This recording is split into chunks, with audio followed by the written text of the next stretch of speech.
Hello everyone, this प्रेम शर्मा और आज मैं आपका बड़ा भैया होने के नाते आपसे एक बहुत ही इंपॉर्टेंट टॉपिक के बारे में बात करना चाहता हूँ। कल हमारा साइंस का पेपर था यार। हो सकता है वो पेपर उस लेवल का नहीं किया हो जिस लेवल का हम चाह रहे थे। हो सकता है बहुत बच्चों का नहीं किया है, पर इससे हमें बिल्कुल डीमोटिवेट नहीं होना है यार। अगर आपके 6 सब्जेक्ट है तो 5 सब्जेक्ट पॉलिसी लग जाएगी तो आपके परसेंटेज बच जाएंगे। पर अगर आपके 5 ही सब्जेक्ट है तो पेपर मैंने देखा जिस मॉडरेट टू हाई लेवल का पेपर था उसके लिए आपकी चेकिंग लीनियंट होगी, तो उसके लिए आपको बिल्कुल भी टेंशन नहीं लेना है। तो उस चीज़ को आपको भूल के आगे के सब्जेक्ट्स पर ध्यान देना, सोशल साइंस पर ध्यान देना है। पर यार एक बात और, जो भी आपका पेपर उस लेवल का नहीं जा पाया जिस लेवल का आप चाहते थे, जैसा एक्सपेक्ट कर रहे थे, उस गुस्से को हमें पूरी तरह से सोशल साइंस पर निकाल देना है और आगे के सब्जेक्ट्स पर हमें निकाल देना है कि हमारा ओवरऑल परसेंटेज बेटर आ रहा हो। और आपका साइंस अच्छा गया तो बहुत बेटर बात है, लेकिन फिर भी हमें पूरी तरह से फोकस उस पेपर को हमें भूल जाना है और आगे का पूरा फोकस हमें सोशल स्टडी पर दे देना है। तो आज की इस वीडियो में मैं पूरी तरह से आपके लिए 7 डेज की सोशल स्टडी की स्ट्रेटेजी लेकर आ गया हूँ यार। देखो, बीच में IT और संस्कृत भी पढ़ रहा है, मैं उनकी बात नहीं कर रहा। और मैं 7 डेज में इसलिए बात कर रहा हूँ क्योंकि 3 दिन हो सकता है उनकी प्रिपरेशन आप कर रहे हो, इसलिए मैं 7 डेज की स्ट्रेटेजी आपके लिए लेकर आऊँ कि 7 दिन में आपके सोशल स्टडी कैसे कंप्लीट हो। इस वीडियो में IT या संस्कृत की बात नहीं हो रही, इस वीडियो में पूरी तरह सोशल स्टडी की बात हो रही है। सबसे पहले तो मैं आपको बता दूं कि मैंने खुद, आपके भैया ने SST में 93 आउट ऑफ 100 फोड़ रखे हैं, तो मुझे एक्सपीरियंस है यार कि आपका पेपर कहां से बन रहा होगा। ये जो चीज मैंने आपको दे रखी है, अगर इसको आपने कर लिया, इससे बाहर से कुछ नहीं आ रहा होगा। ये जो मैंने आपको NCERT की एक्सरसाइज, टॉपिक्स, बॉक्सेस, मैप और PYQs, जो भी चीजें मैंने आपको दे रखी है, इससे बाहर से आपका कुछ नहीं आ रहा होगा। अब आपको चैप्टर्स को इनसे कैसे कवर करना है ये मैं आपको बता रहा हूँ। 7 दिन के अंदर कैसे टोटल SST आप खत्म कर सकते हैं, 80 में 80 आप स्कोर कर सकते हैं। इस चीज के बारे में मैं बात कर रहा हूँ। सबसे पहले मैंने पहले इकोनॉमिक्स 20 मार्क्स का आ रहा है, ज्योग्राफी 20 मार्क्स का, सिविक्स 20 मार्क्स का, हिस्ट्री 20 मार्क्स का। अब इनमें सबसे इजी क्या पड़ता है? सबसे इजी पड़ता है हमारा इकोनॉमिक्स और सबसे हार्ड पड़ता है हमारा हिस्ट्री। इसीलिए सबसे पहले मैंने इकोनॉमिक्स को लिया, उसके बाद मैंने हिस्ट्री, सबसे लास्ट में मैंने हिस्ट्री को लिया। मैंने सबसे पहले इजी लेवल के चैप्टर से मैंने स्टार्ट किया। बिकॉज क्यों? इकोनॉमिक्स से कोई मैप नहीं आ रहा है, इकोनॉमिक्स से कोई भी केस बेस्ड क्वेश्चन नहीं आ रहा है। ठीक है, ये चीज हमें ध्यान में रख लेनी है। अब भैया कैसे आप कह सकते हो कि इकोनॉमिक्स इजी है? देखो भाई, बता रहा हूँ। मान के चलो कि इकोनॉमिक्स से 4 ही चैप्टर है, वेटेज हाई है, चैप्टर कम है और इजी चैप्टर्स भी है। मान के चलो एक sectors of Indian economy economics का चैप्टर है, हमने देख रखा, ये आ रहा है टोटल 7 मार्क्स का। जहां तक हमें पता है ये 7 मार्क्स का आ रहा है, बहुत ज्यादा वेटेज लेके आ रहा है। एक हिस्ट्री का chapter, making of a global world, ये आ रहा है मात्र 3 मार्क्स का। ठीक है, मैंने सैंपल पेपर से देख कर रखा है किस चैप्टर से कितना मार्क्स का आ रहा है। आप चाहे तो आप भी देख सकते हैं, लिंक आपके लिए डिस्क्रिप्शन में। तो ये जो मैंने एक वेटेज शीट आपके लिए प्रोवाइड कर रखी है, देख सकते हैं आप वेटेज शीट कि किस चैप्टर से कितना ज्यादा मार्क्स का आ रहा है। सबसे पहले आप देख सकते हैं सबसे ज्यादा मार्क्स का आ रहा है सेक्टर्स ऑफ इंडियन इकोनॉमी से, फिर आपके लिए आ रहा है पॉलिटिकल पार्टी से भी 7 मार्क्स का आ रहा है, फिर मनी एंड क्रेडिट से 6 मार्क्स का आ रहा है। सबसे लास्ट में कुछ चैप्टर्स आ रहे हैं, जैसे कि एग्रीकल्चर से 1 नंबर का आ रहा है, डेवलपमेंट से 1 नंबर का आ रहा है, रिसोर्सेज एंड डेवलपमेंट से 1 नंबर का आ रहा है और फॉरेस्ट एंड वाइल्ड लाइफ से 2 नंबर का आ रहा है, 1 नंबर का आ रहा है। तो ये चीजें आप देख सकते हैं। ये जो वेटेज शीट है बहुत आपको हेल्प करेगा यार। आपका लिंक इसके लिए आपके डिस्क्रिप्शन में, ये चीजें आपको बहुत हेल्प करेगी। मैंने आपके लिए बना रखा है, लिंक आपके लिए डिस्क्रिप्शन में। ठीक है, पहली चीज तो आप देख सकते हैं कि the making of a global world 3 marks का आ रहा है। ये जो making of a global world है, ये इससे 3 गुना लेंदी है यार। इसको अगर आप एक बार पढ़ोगे और making of a global world को 3 बार पढ़ोगे, बात बराबर है। मैं आपके लिए बता दे रहा हूँ, ये आपको बहुत इजी पड़ेगा सेक्टर्स ऑफ इंडियन का। तो पहले आपके ज्यादा चैप्टर्स कवर हो जाएंगे तो आपको लीड मिल जाएगी। अब मैं भी यही चाहता हूं, तो इसलिए मैंने बोल रहा हूं कि पहले आप इकोनॉमिक्स के चैप्टर कवर करें। Making of a global world आ रहा है 3 ही नंबर का, पर इससे 3 गुना लेंदी है। आप इसको 3 बार पढ़ोगे, इसको 1 बार पढ़ोगे, बात बराबर है। मुझे पता है ये चीज। तो पहले आपको इकोनॉमिक्स के चैप्टर्स कवर करने हैं। पहले 3 दिन में आपको जियोग्राफी और इकोनॉमिक्स पूरा खत्म, इकोनॉमिक्स और जियोग्राफी टोटल खत्म कर देना है। इसमें 4 चैप्टर, इसमें 7 चैप्टर। जैसा कि मैंने आपको बताया कि फॉरेस्ट एंड वाइल्ड लाइफ से वेटेज कम आ रही है। कुछ चैप्टर जो कम आ रहे हैं उनको आपको कम प्रायोरिटी देनी है, जो चैप्टर ज्यादा आ रहे हैं उनको आपको जरा प्रायोरिटी। अगले 3 दिन में 4, 5 और 6 डे में आपको सिविक्स और हिस्ट्री को खत्म कर देना है। ठीक है, सिविक्स से आपके केस बेस्ड क्वेश्चन आएंगे यार, ये बात दिमाग में डाल लेना। मैप्स के बारे में बात करें तो हम मैप्स जियोग्राफी से और हिस्ट्री से आ रहे होंगे। अब हम देखते हैं आगे की चीजों को कैसे कवर करना। पहले हम इन पर डिस्कशन कर लेते हैं। मान के चलो NCERT एक्सरसाइज अगर आपने कर रखी है बहुत बेटर है।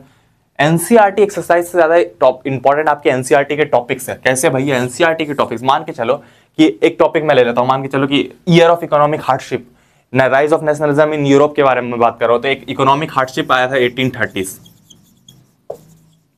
इकोनॉमिक हार्डशिप आया था ईयर ऑफ 1830s में आया था। ठीक है, आपको बहुत बच्चों को पता होगा इस बारे में।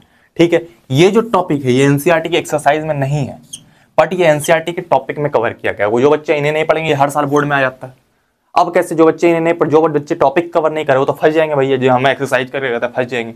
तो टॉपिक्स कवर करना ज्यादा जरूरी है। सस्टेनेबल डेवलपमेंट वो भी नहीं दिया हुआ है इसमें। दिया हुआ है, नहीं दिया हुआ, वो टॉपिक्स में दिया हुआ था। टॉपिक ज्यादा इंपॉर्टेंट है, एक्सरसाइज में भी बहुत इंपॉर्टेंट क्वेश्चन है, ऐसा कुछ नहीं है। जैसे कि rise of nationalism in Europe से आता है एक बल्कन रीजन वाला क्वेश्चन, वो एक्सरसाइज का ही क्वेश्चन है, वो भी हर साल आ जाता है। तो वो जो क्वेश्चन है, एक्सरसाइज और टॉपिक्स दोनों इंपॉर्टेंट है। अब भैया हम इन्हें कवर कैसे करेंगे? जिन बच्चों ने चैप्टर को पूरा पढ़ रखा है यार, वो एक वन शॉट वीडियो देख ले और यूट्यूब में सर्च कर ले यार कि एनसीईआरटी की एक्सरसाइज के सोल्यूशन, वो आपको मिल जाएंगे। नहीं मिल रहा है तो आपको प्ले स्टोर में एक पर्पल कलर की ऐप है सोशल साइंस के एनसीईआरटी के सोल्यूशन, वो उससे आप सोल्यूशन खोज सकते हैं। आपने कर रखा तो बहुत अच्छी बात है, उसके लिए आपको टेंशन नहीं लेना है।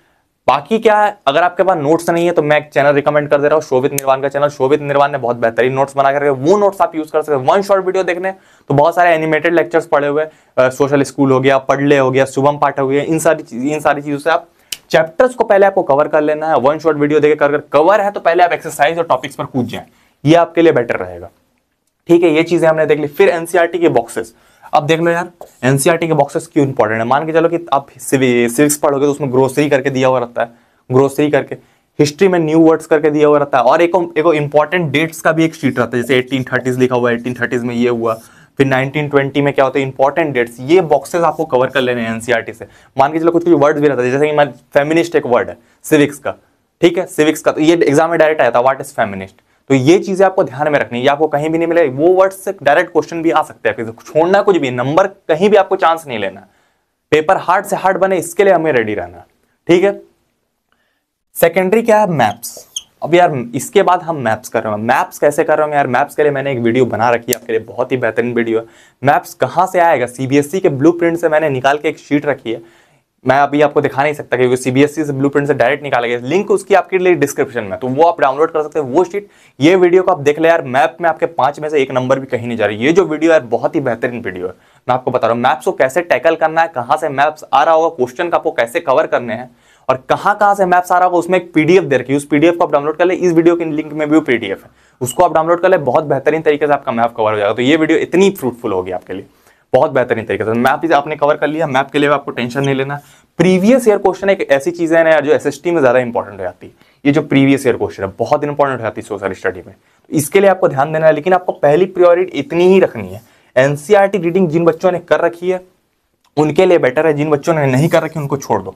जिन बच्चों ने कर रखी है उनके लिए ठीक है, नहीं कर रखी छोड़ दो इसको, इससे कोई फायदा नहीं। मेन प्रायोरिटी आपकी एनसीईआरटी टॉपिक्स कवर करने की होनी चाहिए, ये आपको ध्यान में रखना है। डिलेटेड सिलेबस को ध्यान में रखते हुए एनसीईआरटी के टॉपिक्स आपको कवर करना है।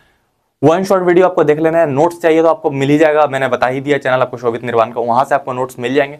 अगर आपने नोट्स बना के रखे तो एनसीईआरटी के एक्सरसाइज आपको कर लेना, वो भी कर रखा, टॉपिक्स कवर कर लेना, जैसे एजेंडा 21 है, सस्टेनेबल डेवलपमेंट है, बहुत सारे topic, year of economic hardship 1830s है, बहुत सारे टॉपिक्स है। तो वो सारी challenges to democracy, functions of political party, इन सारे टॉपिक्स को आपको कवर करना है। एनसीईआरटी की एक्सरसाइज में हो या ना हो, बुक में है आपको कवर करना है, डिलीटेड टॉपिक्स को ध्यान में रखते हुए। इतना अगर आपने कर लिया यार, अब दिक्कत कहां आती है भैया, हम हिस्ट्री के लॉन्ग आंसर कैसे लिखेंगे। अब पहले तो मैं एक और बात कर रहा हूँ, मैप्स देख लो यार, मैप्स 2 ही तरीके से आएगा। मैप्स पहले ज्योग्राफी में कहीं से ही मैप्स आ सकता है आपका, मैन्युफैक्चरिंग इंडस्ट्रीज से भी आ सकता है मैप्स आपका, मिनरल एंड एनर्जी रिसोर्सेज से भी आपका मैप आ सकता है, यही कहीं से भी आ सकता है मैप्स आपका, इसके लिए आपको सोचना नहीं। पर आपका हिस्ट्री से जो मैप्स आएगा वो नेशनलिज्म इन इंडिया से ही आएगा, ये 110% है। मैंने जो आपको शीट दे रखी है नीचे मैप वाली, उसमें आपको मिल जाएगी। और वेटेज शीट तो आपको दे ही रखी है मैंने, किस चैप्टर से कितना नंबर का आएगा और क्या आएगा। जैसे print culture and modern world, उससे लॉन्ग आंसर ज्यादा एक्सपेक्ट हम नहीं कर सकते क्योंकि सैंपल पेपर में नहीं दिया हो, तो वो आप वेटेज शीट से आप देख सकते हैं, लिंक आपके लिए डिस्क्रिप्शन में, ठीक है। अब यार आपकी सबसे बड़ी प्रॉब्लम आती है कि भैया हिस्ट्री के लॉन्ग आंसर्स कैसे याद करवाएंगे, सबसे बड़ी दिक्कत ये है। तो यार जो मैं ट्रिक अपने टाइम पर यूज करता था वो मैं ट्रिक आपको बताऊंगा यार, कि आपको कभी भी कोई दिक्कत नहीं होगी। बस आपको एक चीज याद रखना, आपको रटना नहीं है, आपको जो भी चीजें लिखनी है आपको पॉइंट वाइज लिखनी है। पहली चीज तो आपको ये याद रख लेनी है। उससे पहले यार कि मैं आपको बता दूं कि डे 7 में आपको क्या करना है, डे 7 में आपको सबसे पहले सीबीएसई के सैंपल पेपर से स्टार्ट करना है, और जो भी चीजें आपने रिवाइज की थी उसको आपको एक बार रिवाइज कर लेना है। ज्यादा सैंपल पेपर से आपको फायदा नहीं होगा, सीबीएसई का सैंपल पेपर आपको पैटर्न जानने के लिए इनफ है, ठीक ना। पीवाईक्यू से आपको ज्यादा फायदा होगा, मैं हर बार की तरह इस बार भी बोल रहा हूँ, ठीक है। तो आपको लॉन्ग आंसर कैसे याद करना है ये हम देख लेते हैं। लॉन्ग आंसर के लिए सबसे पहले तो पहला प्रायोरिटी ये रखना कि आपको रटना बिल्कुल भी नहीं, जैसे मैंने यार लिख रखा, बिल्कुल भी आपको रटना नहीं। जो भी चीजें आपको करनी है पॉइंट वाइज में करना। पॉइंट वाइज करने का फायदा क्या भैया, 2 मार्कर का है तो 2 पॉइंट लिख दिए, 5 मार्कर का है तो 5 पॉइंट लिख दिए, सबसे बढ़िया। अगर कोई टॉपर बच्चा इस वीडियो को देख रहा है, भाई 5 मार्क्स के क्वेश्चन में 6 पॉइंट लिखना, वो सेफ जोन में जाता है, ठीक ना। और कोई एवरेज बच्चे देख रहे हो 5 भी लिख सकते कोई दिक्कत नहीं, पर 5 एप्रोप्रिएट रहना चाहिए। जो पॉइंट आपके ज्यादा इंपॉर्टेंट मेन वाले पॉइंट है उनको पहले आपको डालना है, कि पहले टीचर ने देखा यार पहला पॉइंट सही, दूसरा पॉइंट सही, तीसरा पॉइंट सही, टीचर खुश हो गया, चौथा पांचवा सही से पढ़ा भी नहीं, बोला कि बच्चा तो सही लिख रहा है, आगे निकल के कॉपी टिक मार के। तो उसके लिए आपको पहले जो इंपॉर्टेंट पॉइंट्स है वो आपको डाल देना है। मन की आप एग्जाम्पल डाल सकते हो, उसके लिए आपको टेंशन नहीं। तो ये आपके पॉइंट वाइज का फायदा है। ऐसे डालोगे टीचर को बहुत टेंशन होती है। पैराग्राफ में कभी नहीं लिखना आपको, सोशल स्टडी में ये बात आपको ध्यान में रख लेना, कभी भी पैराग्राफ में नहीं लिखना आपको। सेकेंडरी कीवर्ड्स याद करने का एक ही तरीका है, रटना बिल्कुल नहीं, आपको कीवर्ड्स याद करना है। जैसे मैंने आपको एग्जांपल दिया था हिस्ट्री का ही, मैं आपको एग्जांपल दे रहा हूँ। ईयर ऑफ इकोनॉमिक हार्डशिप मैंने बताया 1830, ये एक लॉन्ग आंसर इससे बनता है। इसको आपको कैसे याद करना है? कुछ नहीं यार, कुछ कीवर्ड्स आपको याद करना है, जैसे कि इंक्रीज इन पॉपुलेशन। बाकी आपको एलेबोरेट करने सीखना है, कुछ नहीं करना, पॉइंट वाइज लिखना। पहले बात तो ये समझिए, कीवर्ड याद करने हैं, इंपॉर्टेंट नेम याद करने, इंपॉर्टेंट डेट्स याद करना है, कैसे आपको इलेबोरेट करना है, ठीक है, जो भी इलेबोरेट कैसे करना है ये आपको दिमाग में रख लेना है। कैसे इलेबोरेट करना, मतलब बढ़ा चढ़ा के कैसे लिखना, बढ़ाना कैसे। जैसे इंक्रीज इन पॉपुलेशन आपको पॉइंट याद कर लिया। अब इन 1830 increase in population of Europe, कैसे इंक्रीज इन पॉपुलेशन हुआ? पीपल जो थे, जो रूरल एरिया से थे, वो अर्बन एरिया में शिफ्ट हो गए। तो इतना आपको दिमाग में रखना है, इतना आप लिख देंगे। फिर लैक ऑफ फूड, पॉपुलेशन बढ़ी तो लैक ऑफ फूड हो गई। तो ये जो 5 पॉइंट्स है यार, अगर आपने ये याद रख लिया, लॉन्ग आंसर आपका निपट गया। पहला increase in population, lack of food हुआ तो फिर पॉवर्टी एंड डेट्स भी होने लगी साथ साथ में। फिर लैक ऑफ एम्प्लॉयमेंट भी बढ़ गया। उसके बाद क्या, पीशेंट जो किसान थे वो रिवोल्ट करने लगे। तो ये जो 5 पॉइंट में आपके तो पूरी तो कवर ही हो गया। आपको डरना का, अगर ये चीज आपके साथ है तो आप तो बढ़ा चढ़ा के लिख ही दोगे। और टीचर को सिर्फ कीवर्ड से मतलब है। पॉपुलेशन बढ़ा, उसको पॉपुलेशन वाले कीवर्ड से मतलब है। लैक ऑफ फूड हुआ, उसको इतने कीवर्ड से मतलब है। पॉवर्टी आ गई, उससे मतलब है। उसको एम्प्लॉयमेंट नहीं हुआ, उससे मतलब है। और रिवोल्ट्स हो गए, उनसे मतलब है। ये 5 चीजें आपने याद रखें। 5 वर्ड, एक बड़ा आंसर, 5 नंबर आपके पक्के। अब बहुत बच्चे क्या कर रहे हैं, रट रहे हैं। पॉइंट भी रटने की जरूरत क्या है? एक आपने कीवर्ड खोज लिया, ये कीवर्ड बन गया, आपने आराम से याद कर लिया। तो आपको इसी तरीके से सारे चीजों में कवर करना है ना। अगर आपको कोई भी वीडियो चाहिए यार, आप कमेंट कीजिए, मैं आपके लिए वो वीडियो ला दूंगा। 7 डे में आपको क्या करना है, सैंपल पेपर को कवर कर लेना है। वेटेज शीट का लिंक आपके लिए डिस्क्रिप्शन में, मैथ्स वाली वीडियो आपको मिल ही जाएगी, लिंक उसके लिए आपके डिस्क्रिप्शन में। अभी आपके लिए और वीडियोस आने वाली है। अगर आप चैनल पर नए हो यार, प्लीज यार सब्सक्राइब कर सकते हो आप, क्या कोई भी वीडियो आपसे मिस ना हो रही हो मेरे भाई। आपके 95% छूटने नहीं चाहिए बिल्कुल भी। मैं हर बार की तरह इस बार भी बोलता हूँ, डीमोटिवेट बिल्कुल भी नहीं होना है यार। मन लगा के पढ़ाई करना है। एक सब्जेक्ट से हमें कुछ फर्क नहीं पड़ना चाहिए, और सब्जेक्ट हमारे कैसे अच्छे हो रहे हैं इस पर हमें ध्यान देना है। और किसी भी चीज में आपको दिक्कत है तो मुझे कमेंट करके बताइए, ठीक है यार। मिलते हैं हम लोग किसी और वीडियो में। बाय बाय, चाहे पढ़ लो।